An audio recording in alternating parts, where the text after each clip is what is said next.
नमस्कार दोस्तों, सभी का स्वागत है मेरे YouTube चैनल फिजिक्स नॉलेज में। आप सभी का हार्दिक स्वागत है। आज दोस्तों हम अपने इस फास्ट ट्रैक रिवीजन स्टेटस में आप सभी का स्वागत करते हैं। ध्यान दीजिए दोस्तों, हम इसमें बहुत ही तेजी के साथ आगे बढ़ रहे हैं। हमारे चैनल को शीघ्र ही सब्सक्राइब कीजिए ताकि आपको हमारे द्वारा अपलोड की गई सभी वीडियो का नोटिफिकेशन शीघ्र से मिल सके। जिस प्रकार से हम पीछे आवेश और वैध क्षेत्र के बारे में पढ़ चुके हैं, ठीक उसी प्रकार से आगे बढ़ते हुए हम देखते हैं वैध क्षेत्र के बारे में भी कि एक समान रूप से आवेशित एक वलय के कारण किसी बिंदु पर वैध तीव्रता कितनी होती है। तो देखिए, ध्यान दीजिएगा कि मान लीजिए ये एक वलय है, ये एक रिंग है। वलय मतलब रिंग, एक घेरा है। इसका केंद्र कितना है? O है। इसकी त्रिज्या कितनी है? A है। और इसके केंद्र से x दूरी पर एक बिंदु P है जिस पर हमें वैध क्षेत्र की तीव्रता ज्ञात करनी है।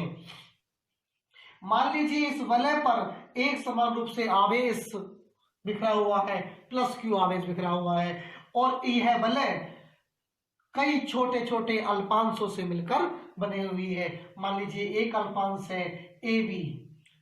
जो अल्पांश है तो इस पर अल्पांश ही आवेश होगा, डेल्टा क्यू। इस अल्पांश से इस बिंदु P पर हम वैध क्षेत्र की तीव्रता ज्ञात करते हैं। तो अल्पांश आवेश डेल्टा क्यू के कारण बिंदु P पर वैध क्षेत्र की तीव्रता डेल्टा ई इस दिशा में होगी। डेल्टा क्यू से इस बिंदु P की दूरी कितनी मान लेते हैं? R कितनी होगी? ध्यान दीजिए, यहाँ से जब ये कोण थीटा है तो ये आधार होगा, ये लंब होगा और ये कर्ण होगा। और कर्ण क्या होता है? कर्ण का वर्ग होता है लंब का वर्ग जमा आधार का वर्ग, अर्थात R बराबर under root A square plus X square होगा। तो यहाँ से अल्पांश अवयव डेल्टा क्यू के कारण बिंदु P पर वैध क्षेत्र की तीव्रता डेल्टा ई बराबर 1/4π0 into delta Q upon R square. यहाँ पर डेल्टा ई ये वलय की अक्ष की दिशा से थीटा कोण बनाती है, इसलिए इसे दो घटकों में तोड़ा जाएगा। एक घटक होगा डेल्टा ई कोस थीटा, दूसरा घटक होगा डेल्टा ई साइन थीटा होगा। ये क्षैतिज घटक है और ये लंबवत घटक है। ठीक इसी प्रकार से इस वलय पर एक दूसरा अल्पांश मानते हैं, C एंड D मान लेते हैं। इस अल्पांश के कारण बिंदु P पर वैध क्षेत्र की तीव्रता डेल्टा ई ऊपर की ओर होगी। इसके भी दो घटक होंगे, delta E cos theta and delta E sine theta होगा। यहां पर देखिए, जो डेल्टा ई कोस थीटा अर्थात सभी अल्पांशों में क्षैतिज घटक है वो सभी एक दिशा में होंगे, और जो इनके लंबवत घटक है वो एक दूसरे के विपरीत दिशा में है। इसलिए ये दोनों लंबवत घटक आपस में एक दूसरे को निरस्त कर देंगे, केवल क्षैतिज घटक ही एक दूसरे के साथ जुड़ते चले जाएंगे। इसलिए संपूर्ण वलय के कारण बिंदु P पर वैध क्षेत्र की तीव्रता E बराबर होगी summation delta E cos theta. Delta E का मान यहां से उठाइए, यहां रख दीजिएगा, इंटू कोस थीटा हो गया। डेल्टा क्यू का मतलब Q अर्थात कुल आवेश, यहां पर रख दीजिएगा। तो 1/4π0 into Q upon A square plus X square into cos theta हो जाएगा। कोस थीटा की वैल्यू इस चित्र से फाइंड कीजिएगा। त्रिभुज देखिए ओ पी डेल्टा क्यू, यहां से थीटा है, कोस थीटा कितना होगा? आधार बटे कर्ण, अर्थात x बटे under root A square plus X square. यहां से कोस थीटा की वैल्यू इस समीकरण में रख दीजिएगा। तब वैध क्षेत्र की तीव्रता क्या हो जाएगी? E बराबर 1/4π0 into Q upon A square plus X square into X upon under root A square plus X square. दोनों का मल्टीपल कीजिएगा। E बराबर 1/4π0 into Q X upon A square plus X square की पावर 3/2। यदि ये कहता है कि वलय के केंद्र पर वैध क्षेत्र बताइएगा, वलय के केंद्र की अगर बात करें तो x के स्थान पर 0 रख दीजिएगा, क्योंकि P कहां पहुंच गया? O पर पहुंच जाएगा। तो x के स्थान 0 रख देंगे तो सारा का सारा वैल्यू 0 हो जाएगा, अर्थात वैध क्षेत्र की तीव्रता 0 हो जाएगी। तो हम कह सकते हैं वलय के केंद्र पर वैध क्षेत्र की तीव्रता हमेशा 0 होती है। इसी श्रृंखला में अगला टॉपिक देखते हैं, वैद्युत द्विध्रुव, जो कि इस चैप्टर का सबसे महत्वपूर्ण टॉपिक है। इस टॉपिक से कोई ना कोई प्रश्न यूपी बोर्ड परीक्षा में अवश्य हर वर्ष आता रहता है, तो ध्यान समझिएगा। पहला टॉपिक देखते हैं हम, कौन सा? वैद्युत द्विध्रुव। ध्यान दीजिए, वैद्युत द्विध्रुव क्या है? वैद्युत के बारे में आप जान चुके हैं। वैद्युत क्या है? जो आवेश से मिलकर बना होता है। द्विध्रुव का मतलब जिसमें दो ध्रुव हों। अब दो ध्रुव जानते हैं कौन से होते हैं? एक प्लस हो सकता है और एक माइनस हो सकता है। समझ लीजिएगा, आपके पास एक बैटरी है, बैटरी में क्या होता है? दो ध्रुव होते हैं ना, एक पॉजिटिव होता है और एक निगेटिव होता है। जिसे जो गर्म कहते हो, एक को ठंडा कहते हो, वही तो है, एक पॉजिटिव और एक निगेटिव। यानी कि एक ऐसा निकाय जो दो अब समान परंतु विपरीत आवेशों से मिलकर बना हुआ है। एक ऐसा निकाय जो समान परंतु विपरीत आवेशों से मिलकर बना हुआ है, उस निकाय को हम वैद्युत द्विध्रुव कहते हैं। अर्थात कह सकते हैं कि एक आवेश नेगेटिव हो और दूसरा आवेश कौन सा हो? पॉजिटिव हो। तो इन दोनों से मिलकर जो बनने वाला निकाय है उसे हम वैद्युत द्विध्रुव कहते हैं। ये वैद्युत द्विध्रुव हम अलग अलग पदार्थों में देख सकते हैं। जैसे अगर हम एग्जाम्पल के रूप में देखें तो HCl हाइड्रोजन क्लोराइड या हाइड्रोक्लोरिक अम्ल, वो क्या है? वैद्युत द्विध्रुव है। क्यों? क्योंकि इसमें हाइड्रोजन पॉजिटिव होता है, क्लोरीन नेगेटिव होता है। दूसरा देख सकते हैं H2O, ये भी वैद्युत द्विध्रुव है क्योंकि इसमें हाइड्रोजन पॉजिटिव होता है, ऑक्सीजन नेगेटिव होता है। और देख सकते हैं इसमें HF देख सकते हैं और हाइड्रोजन फ्लोराइड देख सकते हैं जिसमें हाइड्रोजन पॉजिटिव है, फ्लोरीन नेगेटिव है। और इसके अलावा CH4 देख सकते हैं, मेथेन, जो कि ये भी एक वैद्युत द्विध्रुव का काम करती है क्योंकि इसमें भी कार्बन पॉजिटिव होता है और लेकिन हाइड्रोजन नेगेटिव होता है इसमें। और इस प्रकार से बहुत से इसके उदाहरण देख सकते हैं। ये सब क्या है? वैद्युत द्विध्रुव है। बात करते हैं वैद्युत द्विध्रुव आघूर्ण की। इससे संबंधित क्वेश्चन हर वर्ष बनता रहता है। ध्यान दीजिए, वैद्युत द्विध्रुव आघूर्ण क्या है? हम अभी बता चुके हैं कि वैद्युत द्विध्रुव क्या है कि दो समान परिमाण वाले परंतु विपरीत प्रकृति वाले आवेशों से मिलकर बने निकाय को वैद्युत द्विध्रुव कहते हैं। और यदि इनके बीच की दूरी अल्प दूरी अर्थात 2L मान ली जाए तो इन दोनों आवेशों में से किसी एक आवेश के परिमाण Q और इनके बीच की अल्प दूरी 2L के गुणनफल को वैद्युत द्विध्रुव आघूर्ण कहते हैं। इसे हम P से डिनोट करते हैं। दोबारा सुन लीजिए परिभाषा, घबराइए नहीं मत, कि किसी वैद्युत द्विध्रुव के किसी एक आवेश के परिमाण और उन दोनों आवेशों के बीच की अल्प दूरी के गुणनफल को हम वैद्युत द्विध्रुव आघूर्ण कहते हैं। इसे P से डिनोट किया जाता है। अगर मात्रक की बात करें, मात्रक आवेश है तो आवेश का मात्रक होता है कूलाम और L इसका मात्रक होता है मीटर। तो मात्रक क्या हो गया इसका? कूलाम मीटर हो गया। विमा की बात करें, सिंपल है, कूलाम यानी कि आवेश की विमा AT होती है और लंबाई की विमा L होती है। तो विमा क्या होगी इसकी? ATL। याद रखो एयरटेल, यहां से इसलिए विमा याद कर सकते हैं। राशि कैसी है? अगर पूछे राशि कैसी है भाई, तो राशि कह देना ये राशि इसकी सदिश है, क्योंकि इसमें दिशा होती है। दिशा कहाँ होती है? तो ये दोनों आवेशों के बीच मिलाने वाली रेखा की अनुदिश ऋण आवेश से धन आवेश की ओर होता है, वेक्टर P, इसलिए ये सदिश राशि है। साथ ही अगला टॉपिक बहुत महत्वपूर्ण टॉपिक है कि वैद्युत द्विध्रुव के कारण किसी बिंदु पर वैद्युत क्षेत्र की तीव्रता। इसमें दो स्थितियां ध्यान रखेंगे हम। एक स्थिति होगी इसमें अक्षीय स्थिति। अक्षीय स्थिति का मतलब है कि जब कोई बिंदु वैद्युत द्विध्रुव की अक्ष पर स्थित हो। मान लीजिए, माना दो एक ये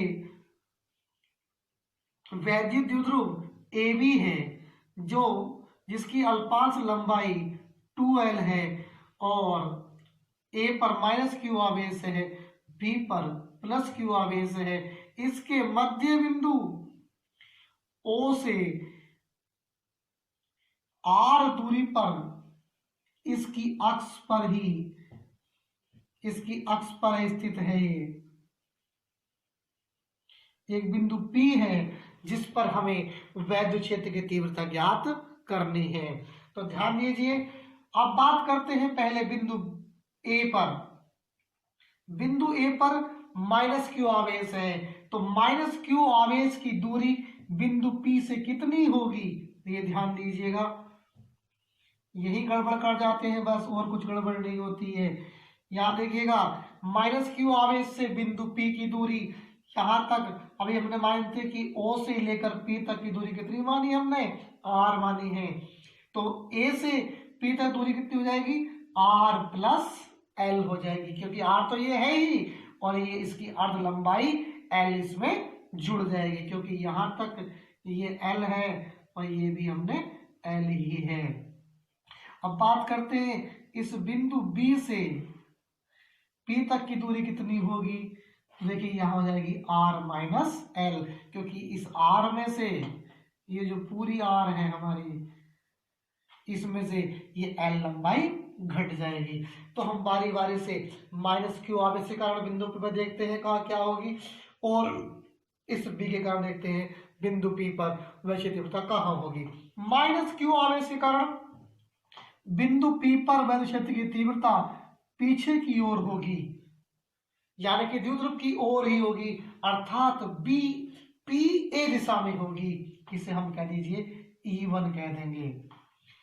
प्लस बिंदु बी पर प्लस क्यू आवेश है, इसके कारण वैद्युत क्षेत्र की तीव्रता बाहर की ओर होगी, क्योंकि इस पर प्लस आवेश है तो वैद्युत बल रेखाएं बाहर की ओर निकलती है। इस पर माइनस क्यू आवेश है, वैद्युत बल रेखाएं अंदर की ओर आती है। उसी के अकॉर्डिंग वैद्युत क्षेत्र की तीव्रताएं लिखी जाती हैं। तो इस बिंदु P पर परिणामी वैद्युत क्षेत्र तीव्रता कहाँ होगी वो भी देखते हैं।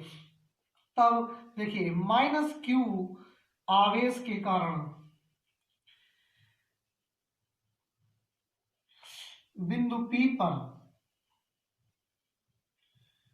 वैद्युत क्षेत्र की तीव्रता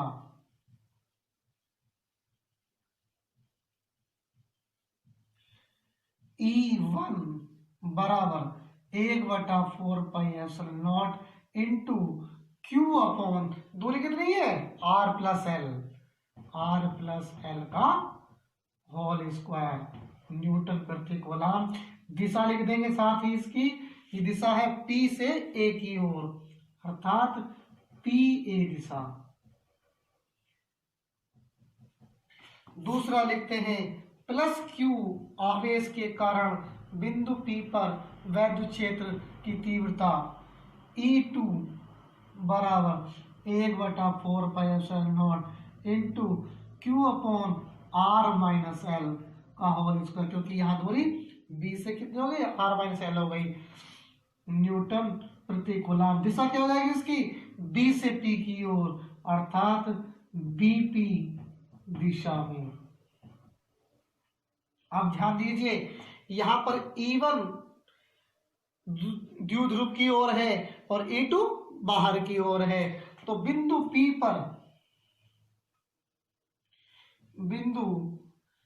P पर परिणामी वैद्युत क्षेत्र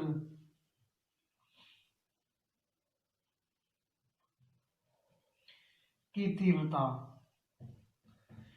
E बराबर कितनी होगी, E1 माइनस E2 होगी, या E2 माइनस E1, ये सोचने का विषय है। देखिए, E1 में R प्लस L है, दूरी ज्यादा है, यहां पर R माइनस L है, दूरी कम है। जिसकी दूरी कम है उसका मान ज्यादा होगा, जिसकी दूरी ज्यादा है उसका मान कम होगा। समझ रहे बात को ना। तो यहां पर क्या लिखेंगे हम, E2 माइनस E1 लिखेंगे। परिणाम वही तो होगा ना, क्योंकि E2 ज्यादा होगा, क्योंकि B पास में है, E1 कम होगा क्योंकि माइनस क्यों दूर है। तो ये इन दोनों के मान यहाँ रखिए। देखिए, इसमें से ये पद दोनों में से कॉमन आ जाएगा, Q भी कॉमन आ जाएगा, यानी कि ये हो जाएगा 1/4πε0 इन Q अपॉन ये हो जाएगा, फिर लिखेंगे 1/r-l का होल स्क्वायर माइनस 1/r+l का होल स्क्वायर। इसको आगे हल कीजिएगा, हल देख लीजिएगा यहाँ पर E बराबर Q अपॉन 4πε0 इंटू, देखिए दोनों का एलसीएम लेंगे पहले हम। ये लिखा है r-l का होल स्क्वायर और ये लिखा है r+l का होल स्क्वायर। इन दोनों का एलसीएम क्या होगा? इनका एलसीएम होगा r² माइनस l स्क्वायर का होल स्क्वायर। तिरछी बड़ा कर दीजिए आपस में, तो ये हो जाएगा r+l का whole square minus r minus l का होल स्क्वायर। दोनों का स्क्वायर खोलिएगा, Q अपॉन 4πε0। बहुत समझदार लोग हैं, जल्दी खोलिएगा। r² plus 2lr minus r² minus l square plus 2lr upon r² minus l square का होल स्क्वायर। आप समझदार हैं, काट दीजिए फटाफट, r² से r स्क्वायर, l स्क्वायर से l स्क्वायर काट दीजिएगा। E बराबर Q अपॉन 4πε0 इंटू 2lr और प्लस 2lr, ये हो गए 4lr upon r² minus l square का होल स्क्वायर। आगे देखिए E बराबर 1/4πε0, Q को साथ ले जाइएगा, 2 into 2QL r upon r² minus l square का होल स्क्वायर। कुछ नहीं किया है, 4 को 2 करके तोड़ दिया है, Q को L के साथ में लिख दिया गया है। क्यों लिखा गया है? क्योंकि हम जानते हैं 2QL बराबर किसके होता है? वैद्युत द्विध्रुव आघूर्ण P के बराबर होता है। इसलिए E बराबर 1/4πε0 into 2PR upon r² minus l square power whole square. यहाँ पर ही पहला सूत्र आ गया न्यूटन प्रति कूलाम के रूप में। ये आ गई वैद्युत क्षेत्र की तीव्रता किसी भी वैद्युत द्विध्रुव के कारण उसकी अक्ष पर स्थित किसी बिंदु पर। यदि वो यह कह देता है यदि कि r is greater than l, अर्थात वह बिंदु वैद्युत क्षेत्र से उसकी लंबाई की तुलना में बहुत ज्यादा दूर है, तो इसका मतलब है कि r² is very greater than l square. तो r² l स्क्वायर तुलना में और भी ज्यादा दूर होगा, अर्थात हम r² माइनस l स्क्वायर के स्थान पर लगभग r² रख सकते हैं। तब सिंप्लीफाई कीजिएगा इसे, तब क्या हो जाएगा? E बराबर 1/4πε0 इंटू 2PR अपॉन, ये हो जाएगा, इसके स्थान में क्या लिखेंगे? r²। तो दो हाथ पहले से ही है, तो ये होगी r की घात 4, एक घात कम हो जाएगी, 3 रह जाएगी। तो E बराबर 1/4πε0 इंटू 2P अपॉन r की पावर 3 न्यूटन प्रति कूलाम। ये हमारा इसका अभिष्ट फार्मूला होगा कि वैद्युत द्विध्रुव के कारण किसी बिंदु पर वैद्युत क्षेत्र की तीव्रता